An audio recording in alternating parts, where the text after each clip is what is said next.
அஸ்ஸலாமு அலைக்கும் வரஹ்மத்துல்லாஹி வபரகாத்துஹு. வணக்கம் பிள்ளைகள். ரிசல்ட்ஸ் வந்தாச்சு. ஆவலுடன் எதிர்பார்த்த ரிசல்ட்ஸ் வந்தாச்சு. பல தூக்கங்களை தவிர்த்து, பல சோகங்களை முகம் கொண்டு, பல ஏக்கங்களுக்கு மத்தியில் முகம் கொடுத்த பரீட்சை ஓலவல் பரீட்சை. அதில் ரிசல்ட்ஸ் வந்தாச்சு. எத்தனையோ நாட்கள் தூங்காமல் கழித்தோம். எத்தனையோ வகுப்புகளுக்கு சமூகம் அளித்தோம். எத்தனையோ வகுப்புகளுக்கு சமூகம் அளித்தோம். வரலாறு தொடக்கம் தமிழ், ஆங்கிலம், கணிதம், விஞ்ஞானம் பல வகுப்புகளுக்கு சமூகம் அளித்தோம். 9 ஏக்களை எதிர்பார்த்தோம். அல்ஹம்துலில்லாஹ் கிடைச்சிருக்கும், அல்ஹம்துலில்லாஹ் கிடைக்காமலும் இருக்கும். இப்ப அட்வான்ஸ் லெவல் படிக்கிறதுக்காக வந்திருக்கிறோம். சயின்ஸ் ஸ்ட்ரீமா இருக்கட்டும், ஆர்ட்ஸ் ஸ்ட்ரீமா இருக்கட்டும், காமர்ஸ் ஸ்ட்ரீமா இருக்கட்டும், அல்லது டெக்னாலஜி ஸ்ட்ரீமா இருக்கட்டும், மாணவர்களே, அந்த ஸ்ட்ரீமுக்கு போறதுக்கான அடிப்படை தகுதி உங்கள்கிட்ட இருக்குதுன்னு சொன்னால் நீங்க விரும்புற அந்த ஸ்ட்ரீமுக்கு போங்க. ரைட்? எந்த ரிசல்ட்ஸ் அவ்வளவு பெருசு இல்லை, அதனால எனக்கு காமர்ஸ் படிக்க இயலாது, அதனால எனக்கு சயின்ஸ் ஸ்ட்ரீமுக்குள்ள போக இயலாது யோசிக்காதீங்க. குறிப்பிட்ட ஸ்ட்ரீமுக்குள்ள போறதுக்கான அடிப்படை தகுதி இருக்குதுன்னு சொன்னால் நீங்க விரும்புறத படிங்க. அது ஆர்ட்ஸா இருக்கட்டும், சயின்ஸா இருக்கட்டும், காமர்ஸா இருக்கட்டும், டெக்னாலஜி ஸ்ட்ரீமா இருக்கட்டும். சயின்ஸ் ஸ்ட்ரீம்னு சொன்னால் பிள்ளைங்க நல்லா விளங்கிக்கோ, அதுக்குள்ள பயாலஜியும் இருக்குது, கம்பைன் மேக்ஸும் இருக்குது. ரைட்? பயோ ஸ்ட்ரீம், எக்ஸ் ஸ்ட்ரீம்னு சொல்லி 2 இல்லை, 2ஐயும் சேர்த்து என்ன சயின்ஸ் ஸ்ட்ரீம்னு சொல்றது. அதுல தெளிவா இருக்கும். அந்த மூட காலத்துல என்ன முதத்தான் சொல்லுவாங்க, என்ன ஆக்களை பொறுத்த வரைக்கும் சயின்ஸ்னால் அது பயோ ஒன்று மீனிங் வரும். அப்படி அல்ல. சயின்ஸ் ஸ்ட்ரீம் சொல்றது என்ன, மெக்ஸையும் பயோவையும் சேர்த்து சொல்ற பெயர். ஓகே, அது இருக்கட்டும். ஃபைன் பிள்ளைகள், நான் சொன்ன விடயம் உனக்கு விளங்கியிருக்கு. உனக்கு தேவையான அடிப்படை தகுதி இருக்குதுன்னு சொன்னால் ரைட், நீங்க விரும்புறத படிங்க. இப்ப பிள்ளைகள், நான் உங்களுக்கு இந்த சயின்ஸ் ஸ்ட்ரீம் சம்பந்தமாக எப்படிப்பட்ட மாணவர்கள் இந்த சயின்ஸ் ஸ்ட்ரீமுக்குள்ள நுழைய முடியும் கொஞ்சம் சுருக்கமா விளக்குறேன். ரைட் பிள்ளைகள், ஓலவல்ல 9 பாடங்கள் இருக்கு. நீ 9 எடுத்திருக்கலாம், கங்க்ராச்சுலேஷன்ஸ். 9 எடுக்காமலும் இருக்கலாம், கங்க்ராச்சுலேஷன்ஸ். அதை பத்தி நான் கதைக்கு வரையில்லை. ஓ லெவல்ன்றது தேவையில்லாத ஒரு விஷயம். ரைட்? ஆரம்பத்திலே ஒரு விஷயத்தை சொல்லிக்கொள்றேன். இந்த ஓ லெவல் இருக்குது தானே பிள்ளைகள், இதுல நீங்க 9A எடுத்தீங்கன்னு சொல்லி பெரும் சந்தோஷம் அடைஞ்சிருப்பீங்க. உங்களின் பெற்றோர்கள் சந்தோஷம் அடைந்திருப்பார்கள், உங்களின் ஆசிரியர்கள் சந்தோஷம் அடைந்திருப்பார்கள், உங்களை சுற்றி இருக்கின்ற சூழலும் சந்தோஷம் அடைந்திருக்கும். அல்ஹம்துலில்லாஹ். இருப்பினும் அந்த 9A என்ன பிரதிபலன் இருக்குது? அதால பிள்ளைகள், உனது வாழ்க்கையில என்ன அடைவு உனக்கு கிடைக்க போகுது யோசிச்சு பாருப்பா. நீ 9A எடுத்தபடியினால் அரசாங்கம் அறிவிக்க போகுதா நீ ஒரு டாக்டர்? நீ 9A எடுத்தபடியினால அரசாங்கம் சொல்ல போதா நீ ஒரு இன்ஜினியர்? அல்லது உனக்கு ஒரு அரசாங்கம் பென்ஷன் இருக்கிற ஒரு அரச தொழில் உனக்கு தரப்போகுதா? இல்லை. நல்லா வழங்கிக்கும். இந்த ஓ லெவலுக்கு நீ எவ்வளவு கஷ்டப்பட்டு படிச்சாலும் படிக்கத்தான் வேணும். ஏன்? ஓஎல் படிக்கிற காலத்துல உனக்கு இருக்கிற சவால் ஓஎல் எக்ஸாம். ஸோ அதை நீ கஷ்டப்பட்டு படிக்கத்தான் வேணும். அப்படி நீ படிச்சு நல்ல ஒரு ரிசல்ட்ஸ் எடுக்கிற, நீ விரும்புகிற ஒரு ரிசல்ட்ஸ் எடுக்கிற, நீ எதிர்பார்க்கிற ஒரு ரிசல்ட்ஸ் உனக்கு கிடைக்குது. இதனால பிள்ளைகள் உனக்கு கிடைக்கிற அந்த சந்தோஷம்ன்றது ஒரு சில நாட்களுக்குரிய சந்தோஷமாக இருக்கும். ஒரு சில நாட்களுக்குரிய சந்தோஷமாக இருக்கும். மீண்டும் சொல்றேன், அது ஒரு சில நாட்களுக்குரிய சந்தோஷம் தான். அது உண்ட ஆயுள் முழுக்க பேசப்படுகின்ற ஒரு விடயமாக இருக்க போறதில்லை. ஆனால் இலங்கையில அனைத்து மனிதர்களுக்கும், இலங்கை வாழ் மக்களுக்கும் அவங்களின் வாழ்க்கையை தீர்மானிக்கின்ற ஒரு வயதாக A-level எக்ஸாம் முகம் கொடுக்கிற அந்த கால பகுதி இருக்க போகுது. நீ எதிர்காலத்துல யாராக இருக்க போற, என்ன துறையில் இருக்க போற, உன்னை ஆள போறவங்க யாரு, உனக்கு கமாண்ட் தரப்போறவங்க யாரு, அல்லது நீ யாருக்கு கமாண்ட் கொடுக்க போற, உன்னை பின்பற்ற போறவங்க யாரு, அல்லது நீ யாரை பின்பற்ற போற, இந்த விடயங்கள் எல்லாம் தீர்மானிக்கப்பட போது உங்களோட A-level எக்ஸாம் ரிசல்ட்ஸின் ஊடாக. ரைட்? ஸோ நீ எதிர்பார்க்கிற ஒரு ரிசல்ட்ஸை எடுத்தீன்னு சொன்னால் நீ விரும்புகிற அந்த பொசிஷனுக்கு உனக்கு போகலாம்.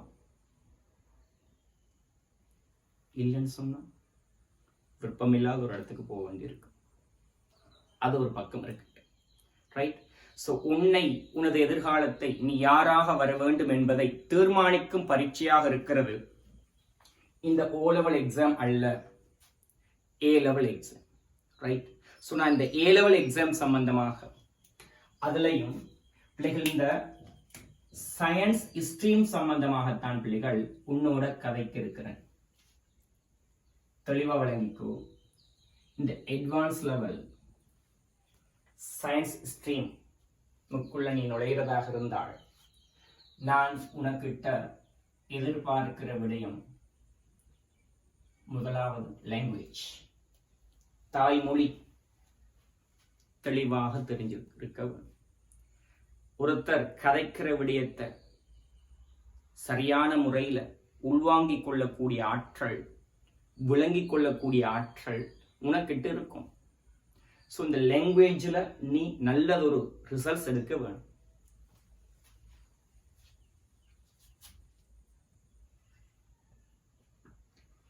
Science, maths or mathematics. So நான் பிள்ளைகள் இந்த 3 பாடங்களிலையும் நீ என்ன ரிசல்ட்ஸ் எடுத்திருக்கிறான்றதைத்தான் அவதானிப்பனே ஒழிய ஏனைய விடயங்கள் தேவையற்ற விடயங்கள். அதுக்காக நீ படிக்கக்கூடாதுன்னு சொல்லி திரும்பியும் சொல்றேன். ஓயல் படிக்கிற காலத்தில் உனக்கு இருக்கிற சவால் அந்த 9 பாடங்கள் 9A நல்ல ரிசல்ட்ஸ், நீ எதிர்பார்க்கிற ரிசல்ட்ஸ் எடுக்கணும்ன்றது. ஸோ அதை நீ படிக்கிறீங்க. ரைட்? அந்த ஒவ்வொரு பாடத்திலையும் ஏதோ ஒரு தேவைப்பாடு இருக்கும். ஆனால் அடிப்படை இந்த 3 பாடங்களும் பிள்ளைகள் உங்கள் இந்த 3 சப்ஜெக்ட்லையும் 3A எடுத்தவங்களும் இருப்பாங்க. ரைட்? 3C எடுத்தவங்களும் இருப்பாங்க. விளங்குதா நான் சொல்றது? ஸோ நான் உனக்கிட்ட எதிர்பார்க்கிற மினிமம் கண்டிஷன் பிள்ளைகள் உங்களோட ஓஎல் எக்ஸாம்ல, உங்களோட இந்த ஓஎல் எக்ஸாம்ல பிள்ளைகள் இந்த 3 பாடத்திலையும் குறைந்தது 3C எடுத்திருக்கோம்.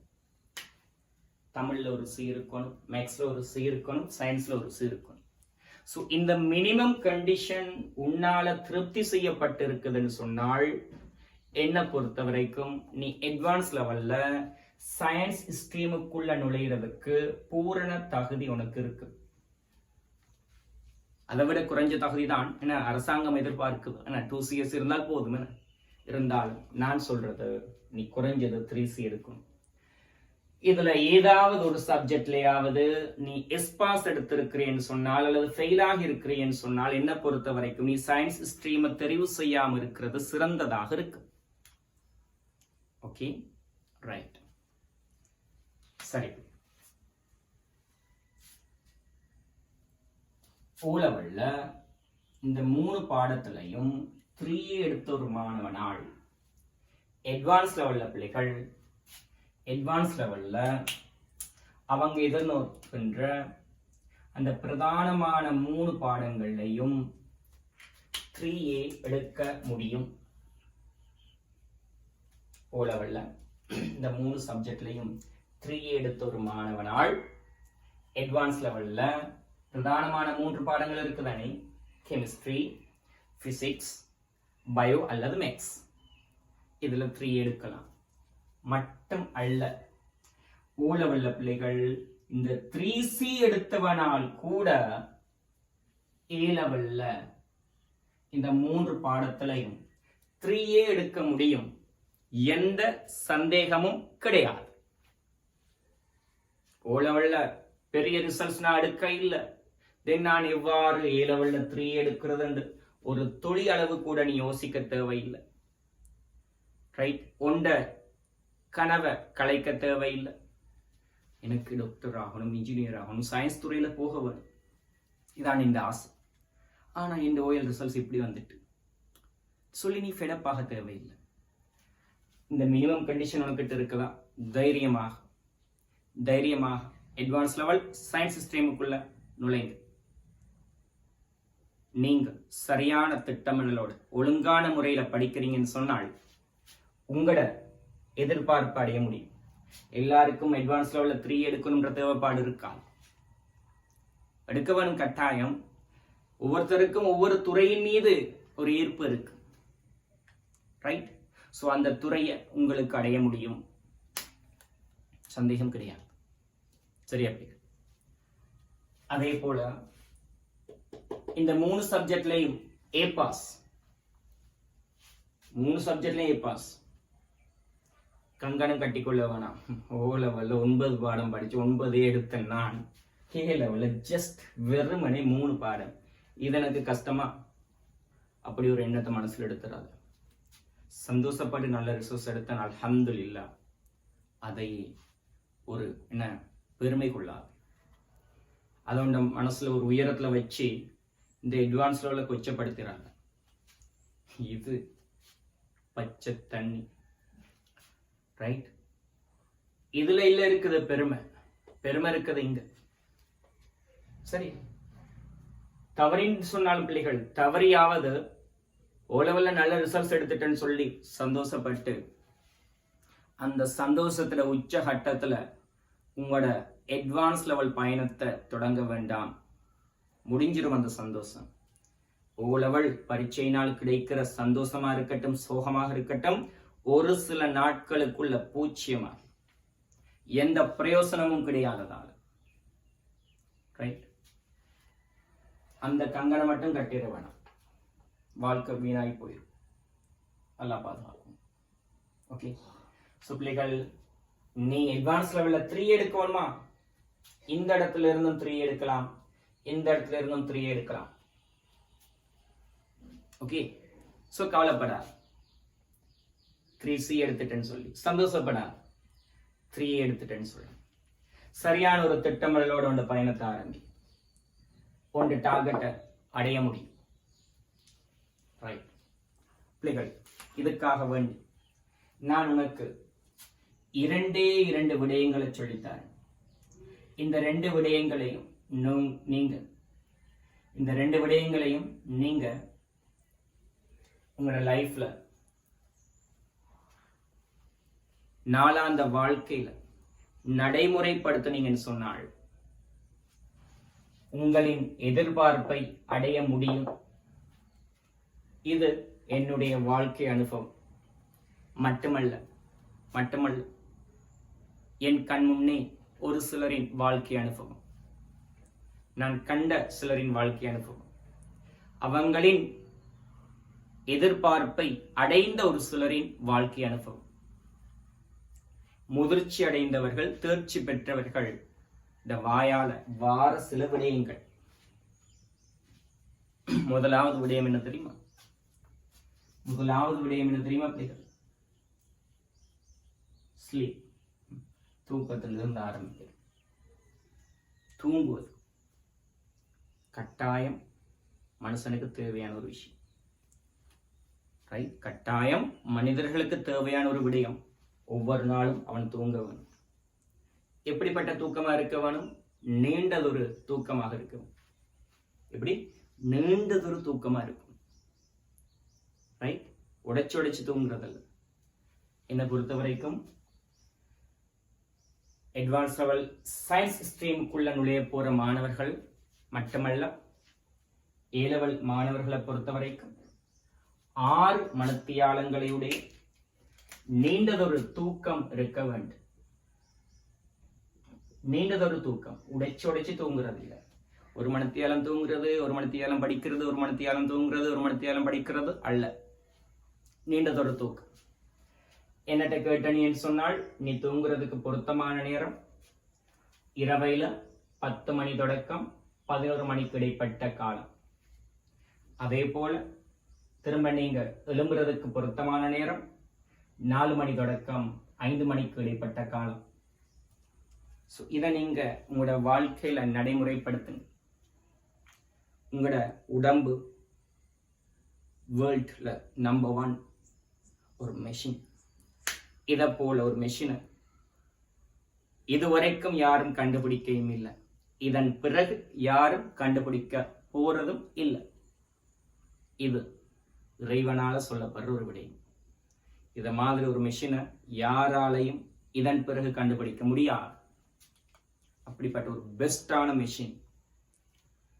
ரைட்? வாழ்க்கையில கண்டிருப்பீங்க. நம்ம வாழ்க்கையில் எத்தனையோ மெஷின்ஸ் யூஸ் பண்ணி கொண்டு இருக்கிறோம். அந்த மெஷின்ஸுக்கு ஏதோ ஒரு சந்தர்ப்பத்தில் ஒரு ஓய்வு தேவைப்படும். கட்டாயம் ஒரு ஓய்வு தேவைப்படும். அப்படிப்பட்ட மெஷின்ஸுக்கே ஓய்வு தேவைப்படுதுன்னு சொன்னால், இவருக்கு இந்த மெஷினுக்கு கட்டாயம் தேவை. அதை நீ கட்டாயம் கொடுக்க வேணும். உனக்கு தரப்பட்டிருக்கின்ற இந்த இயந்திரத்துக்கு நீ ஒவ்வொரு நாளும் ஓய்வு கொடுக்க வேண்டும். என்னை பொறுத்த வரைக்கும் குறைந்தது 6 மணித்தியாலங்களுடைய ஓய்வு கொடுக்க வேண்டும். அது எப்படிப்பட்டதா இருக்கணும்னு சொன்னால் பிள்ளைகள், இந்த இயந்திரம் தெரிஞ்சிருக்க வேணும். என்னை வழிநடத்துகின்ற இந்த ஆத்மா, என்னை வழிநடத்துகின்ற இந்த ஆத்மா இத்தனை மணியானால் தூக்கத்திற்கு தயாராகும். இரவையில 10 மணி ஆகிட்டா அவர் தூங்குறதுக்கு ரெடியாவார். 11 மணிக்குள்ள அவர் தூங்கிடுவார். இந்த இயந்திரத்துக்கு தெரிஞ்சிருக்கும். தென் அந்த இயந்திரம் தன்னை பழக்கப்படுத்திக் கொள். தானாக ஸ்லோவாகும். 10 மணியாவது தானா ஸ்லோவாகும். தூங்குறதுக்கு தயாராகும். ரைட்? அந்த வேலை செய்யும். அதே போல இந்த இயந்திரத்துக்கு தெரிய வேணும், இந்த ஆத்மா 4 மணி ஆகிட்டுன்னு சொன்னால் எழும்புறதுக்கு தயாராகும். 5 மணி ஆகிட்டா எழும்பி இருக்கும். தென் உண்டு இயந்திரமும் 4 மணி தொடக்கம் 5 மணிக்குள்ள தன் இயக்கத்தை திரும்ப புத்துயிர்ப்போட ஆரம்பிக்கும். புத்துயிர்ப்போட ஆரம்பிக்கும். இதுல என்ன லாபம் பிள்ளைகள்? இதுல என்ன லாபம்? ஒரு பழமொழி இருக்குது. சாப்பிட்ட பின்பு ஒரு தாம்பூலம், சந்தோஷ வேளையில் ஒரு தாம்பூலம், ஆப்பிட்ட போதெல்லாம் ஆட்டுரல் போல் வாயை அசை போட்டு கொண்டிருப்பது அழகல்ல. இதோட அர்த்தம் என்ன விளங்குதா பிள்ளைகள்? நம்ம சாப்பிட்டதுக்கு பிறகு முதியவர்களை பார்த்தீங்கன்னு சொன்னால் ஒரு வெத்தில பாக்கு போடுவாங்க. சந்தோஷமா இருக்கிற இடங்கள், திருமண வீடுகள்ல ஒரு வெத்தில பாக்கு போடுவாங்க. ஓகே, அதை ஏற்றுக்கொள்ளலாம். அதை ஏற்றுக்கொள்ளலாம். சாப்பிட்ட பிறகு சாப்பிட்டு செவிக்கிறதுக்காக வேண்டி சந்தோஷமா இருக்கிற நேரத்துல அந்த அரட்டை அடிக்கிற நேரங்கள்ல இதை விட்டுட்டு ஆப்பிட்ட போதெல்லாம் ஆட்டுரல் தெரியுமா? இந்த ஆட்டு உரல், ஆட்டுகின்ற உரல், ரைட்? இந்த ஆட்டுரல் போல் வாயை அசைவோட்டு கொண்டிருப்பது அழகல்ல. எப்ப பார்த்தாலும் வெத்தில பார்க்க சப்பிக்கொண்டே இருக்கிறார். அவரை பார்க்கிற நேரத்துல சில நேரம் நம்மளுக்கே அறிவிப்பு வந்து கொண்டிருக்கும். எப்ப பார்த்தாலும் சிவப்பு கலர்ல வடிஞ்சிட்டே இருக்கும். அது ரத்தமா அல்லது வெத்தலை போட்டதாலேயான்று நம்மளுக்கே தெரியாது. அப்படி இருக்கிறது அழகல்ல. அதே போலதான் இந்த தூக்கம். குறிப்பிட்ட நேர ஆயிடையில உங்களோட அந்த தூக்கம் இருக்கும். ரைட், ஆவர்த்தனம். நீங்க தூங்குறதுக்குன்னு ஒரு ஆவர்த்தனம் இருக்கு. சூரியன் உதிக்கிறதுக்கு சூரியன் மறைகிறதுக்கு ஒரு ஆவர்த்தனம் இருக்குது தானே. அதனாலதான் அந்த இயக்கம் அன்று தொடக்கம் இன்று வரைக்கும் நடைபெற்று கொண்டிருக்கு.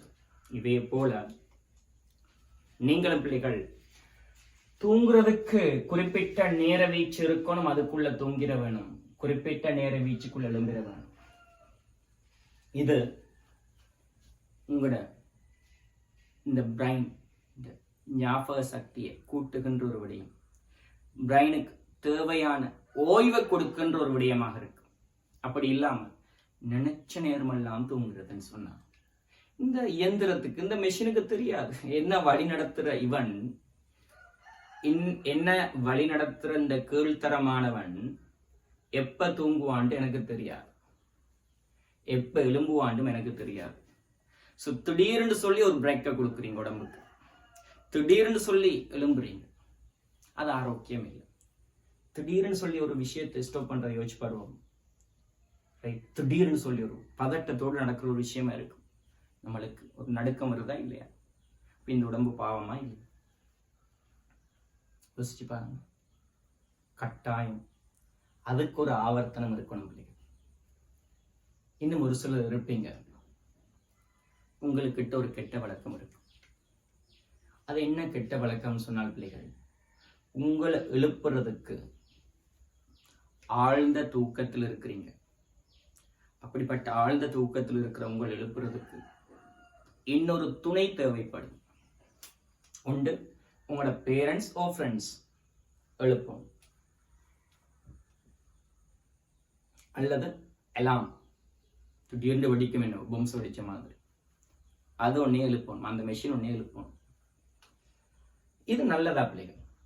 நம்ம ரிலாக்ஸா தூங்கிட்டு இருக்கிறோம், திடீர்னு ஒரு எல்லாம் படுது, ஒரு ஹார்ட் பீட்டோடு தான் எழும்புறீங்க. ஓமா இல்லையா? அந்த ஹார்ட் பீட், அந்த ப்ரெஷர், சும்மா அந்த ஒரு இரும்பு இருக்கு தானே, அதில் பிள்ளைகள் ஒரு சுத்தியரால் அடிக்கிறோம் பாருங்க.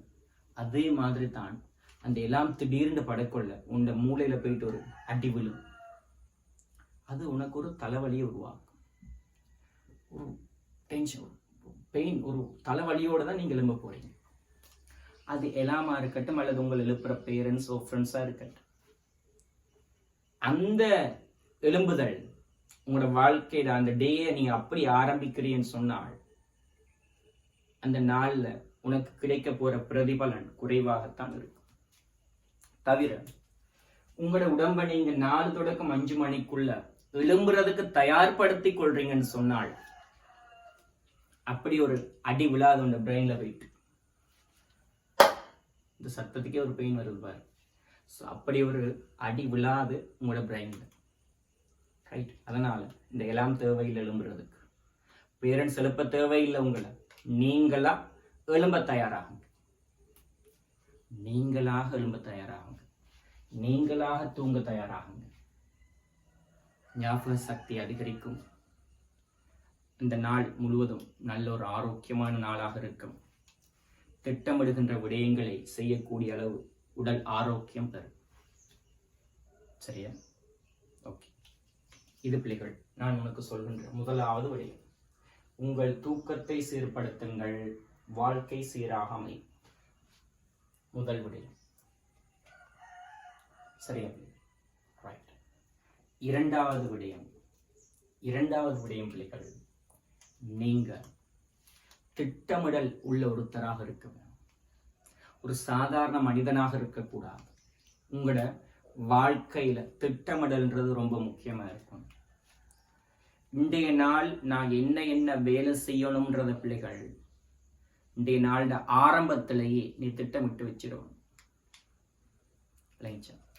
இதுக்காக வேண்டி பிள்ளைகள் நான் உங்களுக்கு சொல்ற அட்வைஸ் என்னன்னு சொன்னார், பிள்ளைகள் நீங்க ஒரு கொப்பி வைத்துக் கொள்ளுங்க. உங்கள் வாழ்க்கையின் திட்டமிடல் சொல்ற வாழ்நாள் முழுவதும் தேவைப்படுகின்ற ஒரு விடயம். அனைவரும் இந்த திட்டமிடலை வைக்கிறாங்க. லொக் புக் ஒன்று சொல்கிறோம் இல்லைங்கச்சா. ஸோ அது பிள்ளைகள் உங்களுக்கும் உங்களோட வாழ்க்கையில் இருக்கும். ரைட். ஸோ அட்வான்ஸ் லெவல்ன்றது உனக்கு தெரியும். 30 மாதங்களை உடைய ஒரு பயணம். ஸோ 900 நாட்களை உடைய ஒரு பயணம் குறைந்தது. ஸோ உனக்கு 900 பேஜஸ் தேவைப்படும். உதாரணத்துக்கு சொல்ல போன கொப்பி ஒன்று எடுக்கிறேன்னு சொன்னால் 900 பேஜஸ் கொப்பி எடுக்க வேண்டி வரும்.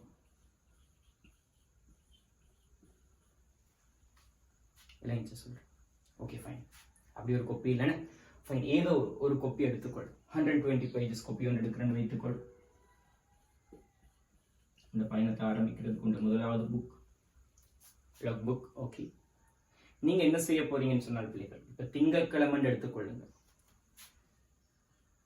திங்கள் காலையில எழும்பி காலை கடன்களை முடிச்சுட்டு பிரேயர்ஸை முடிச்சுட்டு நீ செய்ய போற முதலாவது வேலை, இந்த லொக் புக்ல டேயை போடு, டேட்டை போடு, டைமை போடு.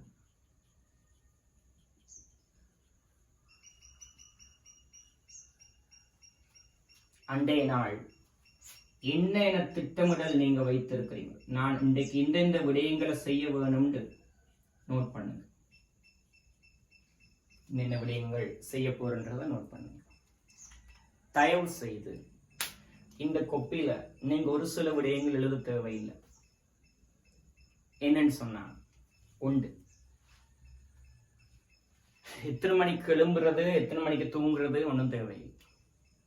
ஆனால் இந்த நேராயிலே வச்சிருப்பீங்க தானே, அது தவறிட்டுன்னு சொன்னா கட்டாயம் எழுதி கொள்ளுங்க. இன்றைக்கு நான் எழும்ப இருந்த நேரத்தை விட இவ்வளவு நேரம், 5 மணிக்கு எழும்ப இருந்த நான் 7 மணி ஆகிட்டு, 6 மணி ஆகிட்டு, 5:10 ஆகிட்டு கவலைப்படுறதுக்காக வேண்டி அதை நோட் பண்ணுங்க. சரியா பிள்ளைகள்? அது ஓகே. இல்லாம வளமையாக எழும்புற நேரத்தை நோட் பண்ண தேவையில்லை. முஸ்லீம்ஸா இருந்தா 5 நேரம் ப்ரே பண்றாங்க, எல்லாரும் ப்ரே பண்றாங்க தானே. ஸோ இந்த ப்ரேயர்ஸுக்குரிய நேரங்கள்லாம் ஒதுக்க தேவையில்லை, எழுத தேவையில்லை. முஸ்லீம்ஸ் சொன்னா 5 times ப்ரேயர்ஸ் இருக்கு, அதெல்லாம் அந்த புக்ல எழுத தேவையில்லை. அது உண்ட வாழ்க்கைக்குள்ள இருக்கிற விடயங்கள். மனிதனாக இருந்தால் அவன் சாப்பிட வேணும். காலை சாப்பாடு இத்தனை மணிக்கு, பகல் சாப்பாடு இத்தனை மணிக்கு, இரவு சாப்பாடு இத்தனை மணிக்கு, அதெல்லாம் இதில் எழுத தேவையில்லை. அது வாழ்க்கையில நடைமுறையில் இருக்கிற விடயங்கள். அடுத்தது பிள்ளைகள், உங்களை வழிநடத்துற ஒரு சிலர் இருக்கிறாங்க தானே, மெயினா இப்ப டீச்சர்ஸ். திங்கட்கிழமைன்னு சொன்னால் இந்த சில வகுப்புகள் இருக்குதுன்னு, ஸோ அதுவும் எழுத தேவையும் இல்லை. அது உங்களை வழிநடத்துறவங்க உங்களுக்கு தார கமாண்ட்ஸ், அதை நீ ஃபாலோ பண்ணித்தான் ஆகும். இந்த புக்ல நீ எழுத வேண்டிய விஷயம் என்னன்னு சொன்னால் பிள்ளைகள், நான் இப்ப சொன்ன விடயங்களுக்கு அப்பாற்பட்ட விடயங்கள். இன்றைய நாள் இந்த நேரத்துல நான் கெமிஸ்ட்ரி பாடத்துல சார் படிச்சு தந்த அந்த விஷயத்தை ரிவிஷன் செய்ய போறேன், அல்லது கெமிஸ்ட்ரி பாடத்துல சார் தந்த அந்த ஹோம்ஒர்க்கை செய்ய போறேன், அல்லது கெமிஸ்ட்ரி பாடத்துல நான் இந்த யூனிட் படிச்சு முடிச்சாச்சு தானே, அதுல இருக்கிற மாடல் கொஸ்டின் செய்ய போறேன், பாஸ் பேப்பர் கொஸ்டின் செய்ய போறேன், அல்லது கெமிஸ்ட்ரி பாடத்துல இந்த யூனிட்ல நான் செல்ஃபா ஒரு எக்ஸாம் செய்ய போறேன், செய்ய போறேன். அந்த விடயங்கள் எழுதுங்க பிள்ளைங்க. அதுதான் எதிர்பார்க்கிற விடயம். ஏனைய விடயங்கள் எழுத தேவையில்லை. மற்ற இது அன்றைய நாள் உங்களோட என்ன ஹாபி லைஃப்னு சொன்னா ஒரு ரிலாக்ஸ் ஒன்று இருக்கும். ஒவ்வொருத்தருக்கும் ஒவ்வொரு காரியங்களை செய்யற நேரம் ஒரு மன உளைச்சல் இல்லாம போகும், ஒரு சந்தோஷம் வரும், ஒரு நிம்மதி ஒன்று கிடைக்கும். ஒரு சிலருக்கு விளையாட போறதால இல்லை, ஒரு சிலருக்கு விளையாட போறதால, ஒரு சிலருக்கு இந்த கார்டனிங் இருக்குது பாருங்க, அதால ஒரு சந்தோஷம் ஒன்று கிடைக்கும். சிலருக்கு அந்த கதை புத்தகங்கள் வாசிக்கிறது, கவிதைகள் எழுதுறது, ஒரு ஆர்டிக்கல் எழுதுறது, இதுல ஒரு சந்தோஷம் கிடைக்கும். அதுக்கு நீங்க ஒரு நேரத்தை ஒவ்வொரு நாளும் ஒதுக்க வேண்டும். அந்த நேரத்தை கட்டாயம் நோட் பண்ணுங்க, அது கட்டாயம் நீங்க இருக்கணும். இன்னும் ஒரு சிலருக்கு என்ன சொல்லுவாங்க பாருங்க, பலாய் கழுவுறன்னு சொல்லுவாங்க. சுத்த தமிழ் எனக்கு தெரியல. ஒருத்தரை பத்தி இன்னொருத்தரோட கதைக்கிறது, அப்படி ஒரு சந்தோஷமா இருக்கு. சும்மா அன்றைக்கு புறந்தெலுமுன மாதிரி இருக்கு. ரைட்டா? இன்னொரு வித்தியாசமான ஒரு சாப்பாட்டை சாப்பிட்ட மாதிரி இருக்கும், அப்படி டேஸ்டாக இருக்கும். ஒருத்தரை பற்றி இன்னொருத்தர்கிட்ட என்ன பலாய்கள் வருது. ரைட்? ஸோ அந்த விடயங்கள் எல்லாம் நோட் பண்ணுங்க. அதாவது உங்களை அமைதிப்படுத்துறதுக்காக வேண்டி, ரிலாக்ஸ் ஆக்குறதுக்காக வேண்டி அன்றைய நாளில் நீங்கள் செய்கிற விடயம் இதெல்லாம் நோட் பண்ணுங்க பிள்ளைகள். ஸோ இந்த விடயங்கள் தான் இதில் நோட்டாக இருக்கும். ரைட்? ஸோ திங்கட்கிழமை இரவு தூங்க போறீங்க. தூங்குறதுக்கு முதல்ல இதை எடுத்து பார்க்கணும். இந்த காரியத்தை நான் செஞ்சேனா, எஸ் அல்ஹம்துலில்லாஹ். இதை செஞ்சேனா, எஸ் அல்ஹம்துலில்லாஹ். இதை செஞ்சேனா, எஸ் அல்ஹம்துலில்லாஹ். இந்த விடயம் செய்ய இல்லை, இந்த விடயம் செய்ய இல்லை. ஒரு கவலை வரணும், ஒரு கவலை வரணும். இந்த விடயத்தை நான் ஏன் செய்ய இல்லை, ஒரு கை சேதப்பட வேணும், கவலை வரணும். ரைட்? தூங்குறதுக்கு முதல்ல அந்த 2 வேலையும் பிள்ளைகள் கம்ப்ளீட்டா முடிக்கணுமான்னு யோசிச்சுப்பார். இஃப் எஸ் அல்ஹம்துலில்லாஹ். அந்த வேலையை தூங்குறதுக்கு முதல்ல கம்ப்ளீட்டா முடிக்கலும்னு சொன்னால் சந்தோஷம், முடிச்சிருங்க. அப்படி இல்லை, இந்த வேலையை செய்யறதுக்கு போதிய நேரம் இல்லையா, ஒரு மனக்கவலையோட அடுத்த நாள் முதல் வேலையாக நான் இந்த 2 வேலையும் செய்வேன்ற ஒரு நீயத்தோட தூங்குங்க. இப்படி பிள்ளைகள் ஒவ்வொரு நாளும் நான் சொன்ன அந்த விடயங்கள் நோட் பண்ற ஒரு புக் கொண்டு வச்சுக்கொள்ளுங்க. ஸோ இந்த 2 விடயத்தையும் பிள்ளைகள் நீங்க உங்களோட நடைமுறை வாழ்க்கைக்குள்ள கொண்டு வந்துட்டீங்கன்னு சொன்னால், என்னை பொறுத்த வரைக்கும் நீங்க உங்களோட வாழ்க்கையில அடைய வேண்டிய அந்த அடைவு மட்டத்தை அடைவீங்க. உங்களோட எண்ணம் கட்டாயமாக நடைபெறும், உங்களோட அந்த நியத் கட்டாயமாக நடைபெறும். சரியா? ஸோ இதுதான் நான் உங்களுக்கு தர அட்வைஸ். ரைட்? O level எழுதிய பிறகு A levelக்குள்ள கால் வச்சு வந்திருக்கிறீங்க. ரைட்? நான் இந்த சொன்ன விடயங்களை நல்லா உள்வாங்கிக் கொள்ளுங்க. உங்களோட நடைமுறை வாழ்க்கையில இந்த 2 விடயத்தையும் கொண்டு வாங்க. O levelல இந்த 3 பாடத்திலையும் நீ 3A எடுத்திருந்தாலும் பிரச்சனை இல்லை, அல்லது 3C எடுத்திருந்தாலும் பிரச்சனை இல்லை. உன் எதிர்பார்ப்பு அடையலாம். நீ எந்த இடத்துக்கு போகணும்னு எதிர்பார்க்கிறியோ அந்த இடத்துக்கு உனக்கு போகலாம். ரைட்? ஸோ இதுதான் நான் உனக்கு அட்வான்ஸ் லெவலுக்குள்ள என்று அவர் உனக்கு நான் தருகின்ற முதலாவது அட்வைஸ். அண்ட் எக்ஸாம் நெருங்கினாலும் நான் உனக்கு சொல்ல போகிற அட்வைஸ் இதுதான். இதுக்கு பிறகு தான் மற்றதெல்லாம். என்னென்ன புத்தகம் எடுக்கணும், சிலருக்கு அப்படி கேள்வி இருக்கும். கெமிஸ்ட்ரியில் எந்தெந்த புத்தகம் எடுக்கணும், ஃபிசிக்ஸில் என்ன புத்தகம், மேத்ஸில் என்ன, பயாலஜியில் என்ன, அப்படி யோசிக்கிறது. எல்லாட்டையும் கேட்குறது, நான் இப்போ கெமிஸ்ட்ரியில் என்னென்ன புக் எடுக்கணும், எது எடுக்கக்கூடாது, பேப்பர்ஸ் அவங்கக்கிட்ட இவங்கக்கிட்ட பேப்பர்ஸ் தருது, அவங்க இவங்க நோட்ஸ் தருது, எல்லாம் தேவை தான். அது எல்லாத்துக்கு முன்னால் ஃபஸ்ட்டுக்கு இது 2. ஃபர்ஸ்ட் அண்ட் ஃபர்ஸ்ட் உங்களின் தூக்கம். நெறிப்படுத்தப்பட்ட தொழிலாக இருக்க வேண்டும். நடைமுறைப்படுத்த வாழ்க்கையில் வெற்றி கிடைக்கும். நடைமுறைப்படுத்த உனக்கு வெற்றி கிடைக்கும்.